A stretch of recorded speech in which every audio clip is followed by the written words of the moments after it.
साथियों नमस्कार। स्वागत है आप सबका अपने चैनल विवेक ओझा ऑफिशियल में। साथियों, आज के एपिसोड में हम चर्चा करेंगे सर सैयद अहमद खान के बारे में।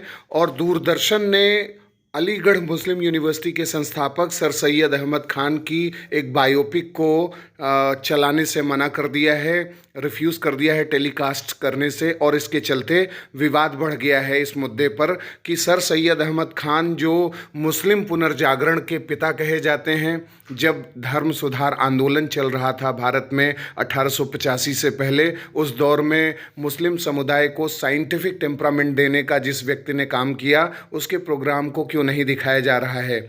मुंबई में जब इस पर तर्क दिया गया, प्रोडक्शन डार्क हाउस जो है, हाउस डार्क हॉर्स जो प्रोडक्शन है, उसने बताया कि रेवेन्यू शेयरिंग मोड के तहत प्रसारण स्ट्रीम के लिए योग्य नहीं माना गया है।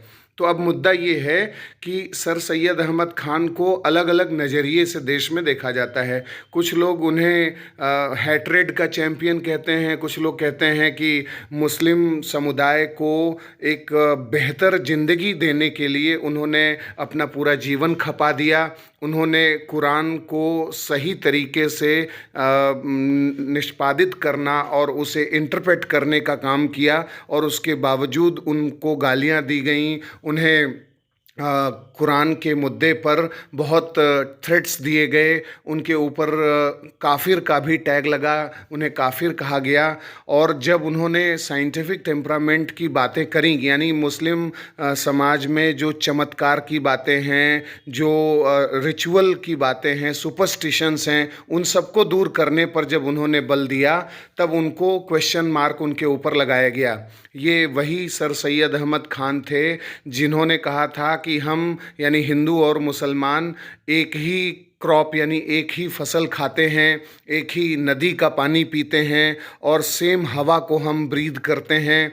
और दोनों यानी हिंदू और मुस्लिम एक दुल्हन की दो आँखें हैं, और वो दुल्हन है हिंदुस्तान। इसमें से एक भी अगर गड़बड़ होता है तो जो दुल्हन है उसकी खूबसूरती बिगड़ जाएगी। तो गंगा जमुनी तहजीब की उन्होंने बात करी थी 1863, और कहीं कहीं लिखा हुआ मिलता है 1864 में इन्होंने साइंटिफिक सोसाइटी का गठन किया गाजीपुर में। और उसका मकसद ये था कि कैसे इस्लाम में जो कुरीतियाँ हैं उन सबको कैसे ठीक किया जाए, साइंटिफिक टेम्परामेंट किस तरीके से मुस्लिम समुदाय के लोगों में आए, और वो एक वैचारिक शुद्धिकरण जिसको कहते हैं, आइडियोलॉजिकल जो प्यूरिफिकेशन है, वो सब कर सकें, इसके लिए उन्होंने काम किया।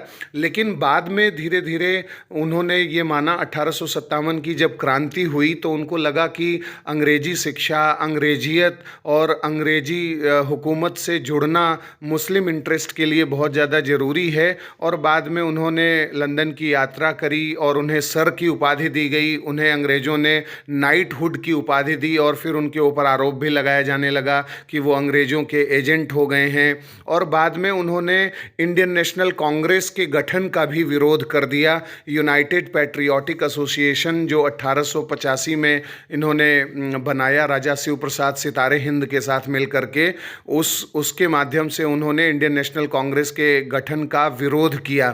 तो लोगों ने कहा कि भाई जो हिंदू और मुसलमान को भारत माता की दो आंखें कहने वाला व्यक्ति था, वो इस तरीके से कैसे बदल गया। तो ऐसा माना जाता है कि 1875 के समय में, जिस समय ये मोहम्मडन एंग्लो ओरिएंटन स्कूल यानी जो अलीगढ़ मुस्लिम यूनिवर्सिटी जिसे आप कहते हैं, 1920 में जो जाके नाम उसका पड़ा, वो जब वो बना रहे थे, तो उस समय 1875 के समय में ही आर्य समाज बहुत एक्टिव हुआ था। दयानंद सरस्वती एक्टिव थे, शुद्धिकरण आंदोलन चल रहा था, लाला लाजपत राय और तमाम ऐसे लोग थे जो हिंदू सोसाइटी को मजबूत करने की कोशिश कर रहे थे, और जो धर्मांतरण की चीज़ें हैं उन सब का विरोध कर रहे थे। ऐसे में इनके मन में भी सर सैयद अहमद खान के मन में भी आया कि वो मुस्लिम समुदाय को के हितों के लिए मजबूती से काम करें। और उनके मन में जब ये भावना आई तो उन्हें अलगाववादी सोच रखने वाला व्यक्ति कहा जाने लगा। और उन्होंने मुस्लिम इंटरेस्ट के लिए जब ये सब काम किया तो उन्होंने इस बात का हवाला दिया कि किस तरीके से, जैसे हम देखते देखते हैं डॉक्टर भीमराव अंबेडकर ने अपने समुदाय को लेकर के, यानी जो अनुसूचित जनजाति समुदाय को लेकर के काम किया, तो उन्होंने भी मुस्लिम समुदाय के हित के लिए काम किया।